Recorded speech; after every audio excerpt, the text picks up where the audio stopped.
Welcome everyone to Already Cancelled. I am Peter, that is Connor, and we are going to be talking about Star Trek The Next Generation Season 4, Episode 10. It's called The Loss.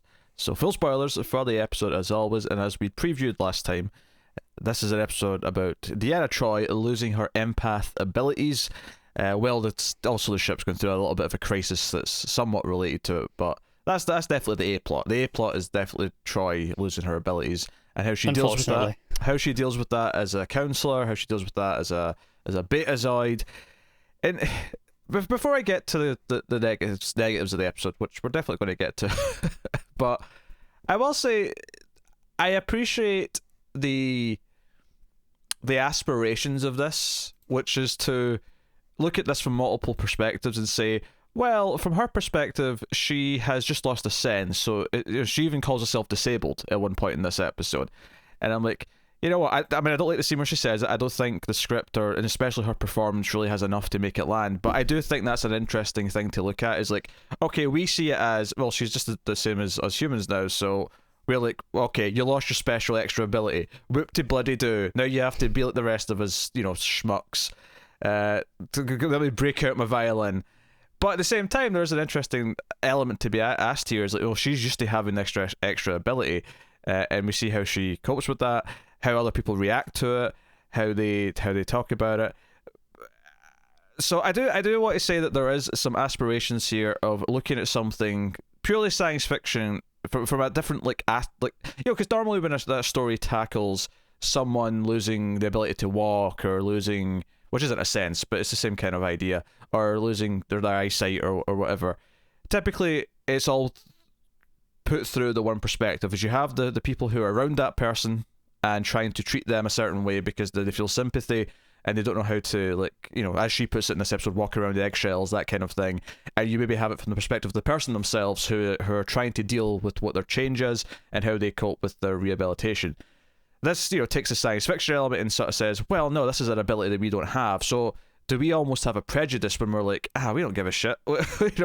Even people who care about her, like Riker, at one point in this episode calls her out and says, well, you kind of always had an advantage and now you're equal and you don't know how to deal with that. And kind of calls her out on, she's basically complaining that she doesn't have, one up on him.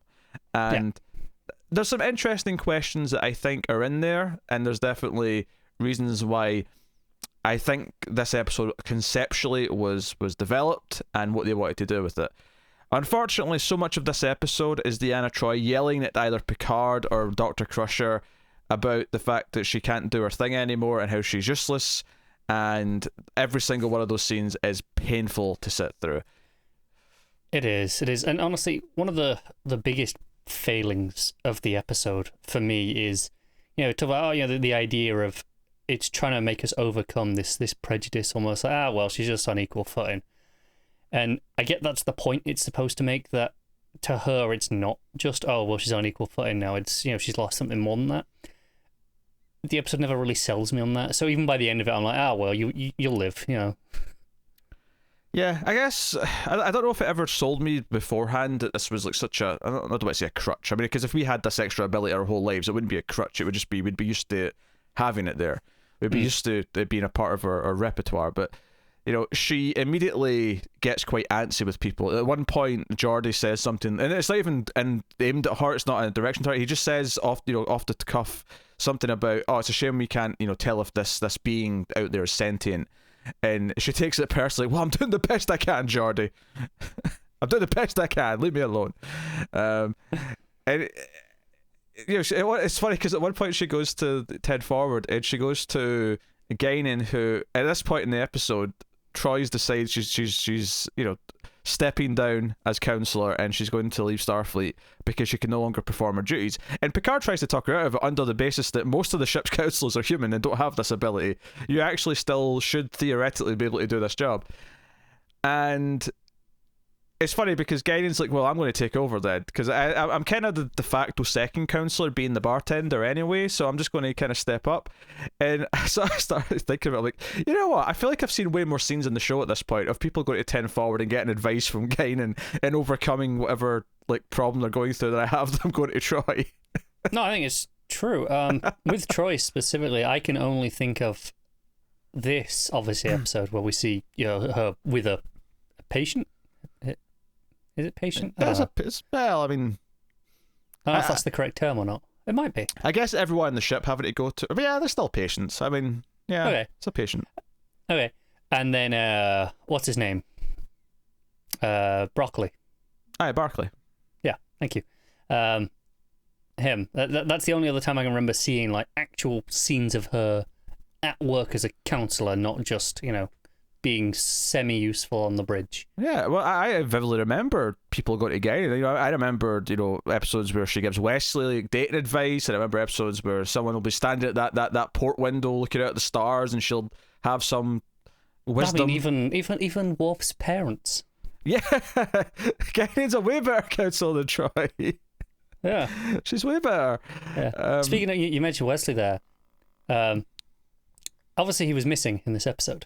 Oh yes, absolutely, yes. And I did Google it because I was like, they didn't address anything after last week's episode, and I went, and so I Googled it, and that was the last of Wesley as a recurring character. He I think he has an episode or two here or there down the line. Oh yeah, you mean a regular character? Recurring is what he is now. Sure. I mean, either way, I don't think he's even recurring anymore. He shows up literally like once or twice in the entire show. That's a guest. All right, so Tara lied to me then. I don't know. I'll pull it up with her later. Yeah. Don't complain her. Look, what do you want from me? I was given information. I gave out the information, and I wasn't even thinking about this episode. Verify your sources. I wasn't even thinking about it though when I was watching this. Honestly, I wasn't really until it occurred to me like quite late in that hey, he's not been around, and because Beverly's just there, and no one's mentioning anything. So I was like, did he leave? So I Googled it, and apparently he did. Very odd. So Troy is.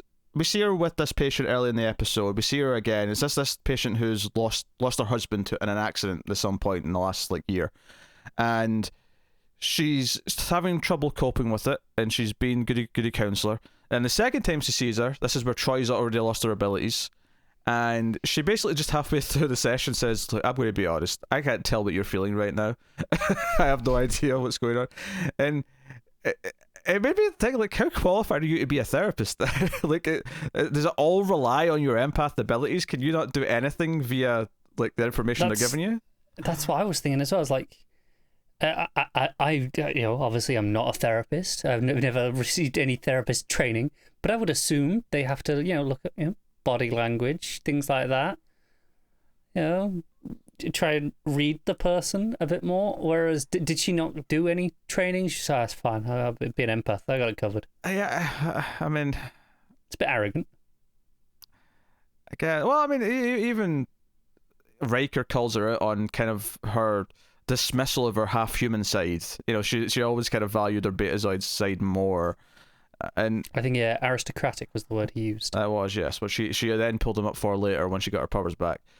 But I feel like her scenes in this episode, they're trying to do certain things, and I appreciate what they're attempting to do. I really do, right? And there's the big moment at the end where she senses that the beings. We'll get to the subplot and what the beings are in a minute, but she senses the beings of her home, and it's kind of wrapping up that plot. And then she has this big grin on her face, and everyone looks at her, and she's like, "Yes, I sensed it."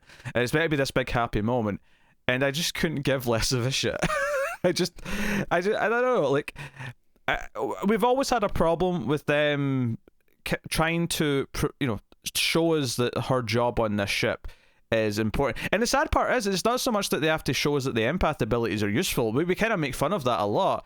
But see if there actually was more examples of what we get at the start of this episode, or more specifically what we get with Guinan fairly frequently, which is people actually going to her and her being there for people and helping them get through these issues, because she could be a tool. A psychiatrist on the ship could be a tool to tell, because this show tells a lot of stories that revolve around their characters reacting to big catastrophic things and what it means for their life, whether it's Worf, whether it's Data, whoever.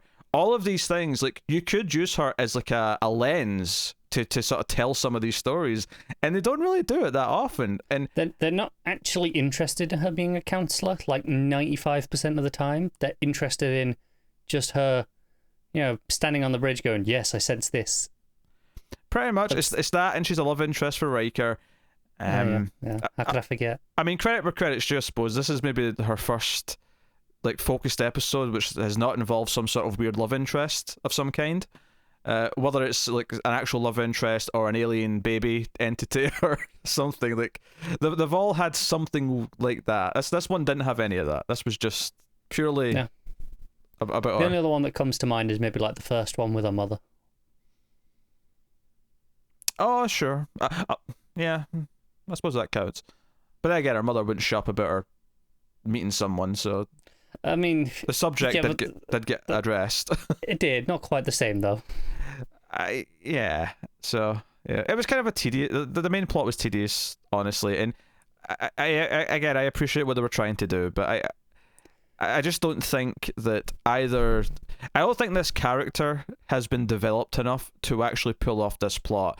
Because so many great plots we get from Data, where Data has time and time again been given development and setting up the idea of what Data is, how he wants to feel like a human being, and how he doesn't actually get to achieve that. And there's been all these stories that have been told in various episodes. So when an episode comes along that kind of challenges it, and it makes him kind of reconsider how he processes the human side of him, or what he wants to be as a human, or so on and so on, it feels like it's coming after a long line of storytelling where it feels like it's really important to that character. So what I'm trying to say, I guess, here with this statement is that Deanna Troi, it isn't... Well, I don't think the actress, Marina Sirtis, is that great. I don't think that's the main problem here. I think the writers haven't serviced the character enough to actually give her something like this episode for it to really mean anything in the context of the whole show. Because, let's be honest, they favour certain characters. The writers in this show, as good as the show often is, it has kind of whiffed on the female characters. It kind of has. Their focused episodes for the most part aren't that good. I like the Crusher one where she's in the sort of the time bubble. Yeah, I liked it less, but it wasn't a real character problem. Whereas this here it's a fundamentally flawed, not flawed because that implies good writing. A failed character is the problem here. Whereas that Crusher one was not. I just had I had some pacing issues. Yeah, it definitely favors some characters over others. And it's maybe a sign of the times, it's maybe a sign of a very male writer's room in not knowing how to write the female characters and give them full plots like a lot of the male characters get. But it's definitely a factor. It's something that I don't know if we've talked about too much, but now that we're 4 seasons in, we're on to season 4, we've had enough of the show behind us at this point. We're over halfway now, right? No, we're coming up on halfway. Okay, yeah. Halfway will be episode 20 or so episode 13, sorry, of this season. Yeah. All right, so we're almost halfway. Yeah. So yeah. I mean, so we've got enough behind us now to kind of look at what we've seen so far as a whole and say, okay, what are, and there's things that this show is so good at. When this show is tackling a humane idea, or it's tackling anything that gets Picard to give a speech, which is actually something that happens in this episode, is he tries to give a speech to Troi about someone he knew that was in a wheelchair, and she just shuts him up. None of it. Yeah. Episode would have been 10% better if we'd had him do a speech for 40 seconds and cut literally any other 40 seconds for it. And I appreciate the point as though it's not about him. And no, I get that. That makes sense to me. So, I think it's fair to say that Next Generation, probably one of its biggest faults is the fact that it doesn't really have enough meat for its female characters to actually have the episodes that a lot of the other characters do. And it's not even the one male character who obviously has a bit of a whiff for us would be Wesley, but all the other ones, they all have strong episodes. They do, some more than others. I would say Geordie doesn't get much. That's fair. Geordi's probably has the least of them, but he's had 1 or 2 that I can think of that were all right. They were solid, but nothing nothing stand out. Nothing on the level of Picard, Riker, Data, Worf. All of those have had multiple good episodes. Yeah, those 4 definitely have had the best episodes in terms of focusing on, obviously there's been some great episodes that aren't focusing on any one character. There's episodes that are just, just ensemble episodes. But so we'll call it as we see it. And I think a lot of this in this episode doesn't hit the way it should, because they've not really, I think, established. Because if this had been a thing before where they'd kind of really set up that this is a crutch for her, or if they'd set up before like how important she is to the ship and what she does. But instead we've been cracking jokes for a long time, since basically episode 1, that her power it never really feels like it's actually that useful. There's maybe like 2 examples throughout the entire show so far that we've said, oh, that actually came useful in this episode. It actually was, it pointed out like a trap or something that they didn't see coming. Usually it's just confirming people's suspicions anyway. Yeah. So, no. I will say, though, as much as all of this is true, there are definitely some clunky elements just in this episode on its own right that I think would have bothered me, regardless of, if she was a better character or not. Like, there's some really ham-fisted, clunky dialogue to try and thematically link the 2 plots, which I kind of absolutely hate. Her talking about how, she feels 2D. The world's not real, it's all 2-dimensional. And yes, I get it. That's tied to the other plot. I will defend this slightly, in the sense that she is only using this analogy because she already knows about the other plot. It's not like she just happens to say something like that kind of links it thematically. She says this because she knows what they're talking about at this point. No, I get that, but it's in a completely unrelated scene where they're not talking about the actual, ship-wide problem at all. It's just because it's on her mind and this is what's going on. Yes. It's the first analogy that brings to mind for her. Yes, but I will appreciate that it is on her mind because she does know about it. It's not like there's definitely it's not examples. Completely random. I'm not accusing it of that. But there's definitely episodes of maybe even this show, but certainly of other things, where someone will say something that thematically ties into another plot that is so forced because there's no reason why they would ever say something like that. At least here, she says that she feels 2-dimensional because they were literally just discussing what the 2-dimensional beings were thinking. I agree. I just really, really hated the dialogue. It just felt clunky anyway. Like it was. It didn't come across to me as if the character was saying this because that's on her mind. And I know you can justify it as that, but it felt in the writing. It felt to me like they were telling the audience of, hey, look, this is how these 2 plots are thematically linked. And I'm like, yeah, I get it. And I don't know, it was a bit much for me. Yeah. She's lost her 3rd dimension, so now she's on a second. Yeah. So the crisis plot, and this is also seems to be what's causing her power loss. It never really explains it that much, other than the fact that when they leave at the end, that she's got her powers back. She says it was so strong it overwhelmed her and short circuited her powers, basically. So basically, there's weird anomalies. The ship starts being pulled. They can't really quite read anything. Worf thought he saw something for a split second. It turns out the reason why they can't see anything at first, though, when they properly start to look, is because there's essentially a field of beings that are 2-dimensional. So if they look at them head on, they can't see them because there's literally nothing to see from one angle. But once they actually, there's a really good demonstration on the computer, which goes on a bit too long. It feels like it's weird that no one's talking through it, but it's for us, so we can see that the ship. Once the camera goes up above the ship, we can see the beings appear. Once it goes back down to a horizontal view, we can't see them anymore. It's a nice visualization. Yeah.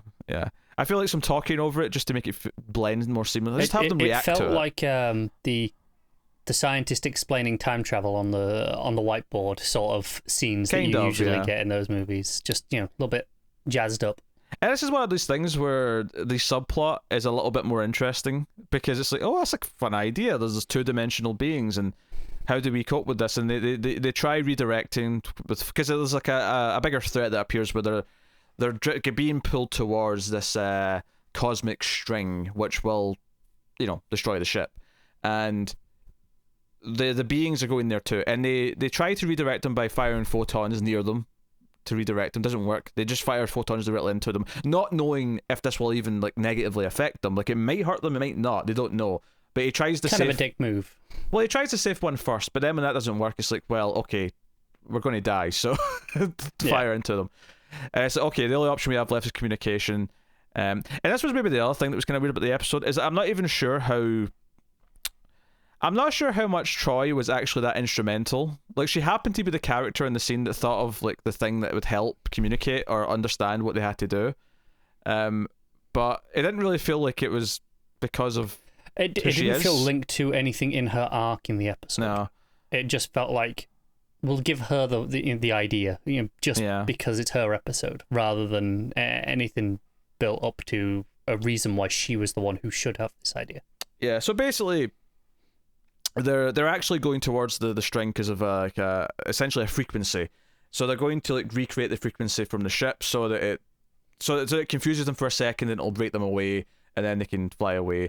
And then obviously afterwards, when this works, Troy senses that they were going home. Like, they were always meant to go here. This is like going wherever they're supposed to be, and happy ending. There's a couple of epilogue scenes as well, with her celebrating with others.